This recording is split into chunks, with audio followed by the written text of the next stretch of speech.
40 anyos na babaeng street-level individual arestado sa bypass operation sa Urdaneta City, Pangasinan.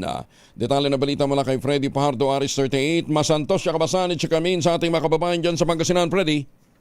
Masantos siya kabasan, Kuyang Angel. Nasa kustodiya ngayon ng Urdaneta City Police Station ng isang 40 anyos na babae na residente ng Barangay Camantilisa ng nasabing syudad, street level individual, matapos itong mahuli sa bypass operation ng PNP. Sa ulat ni OIC Chief of Police Lieutenant Colonel Radino Billy, alas 11:40 ng gabi nagsagawa ang kanyang mga tauhan sa Special Drug Enforcement Unit ng operasyon sa Barangay Dilan Paurido, kung saan dito nakipagtagpo ang suspek at isa sa mga pulis na nagkunyaring buyer gamit ang mark money. Nakabili sa suspek ng 3 plastic sachet na naglalaman ng hinihinalang Cebu at taga ditong inaresto nung magkaabutan na ng droga at mark money. Ang nasamsam na illegal na droga sa suspek ay tumitimbang ng humigit kumulang 20 gramo na may standard drug price na 136,000 pesos. Nakumpiska sa suspek ang mark money at iba't ibang drug paraphernalias. Naharap ngayon sa kaso ng paglabag sa Republic Act 9165 o the Comprehensive Dangerous Drug Act of 2002 ang babaeng suspect.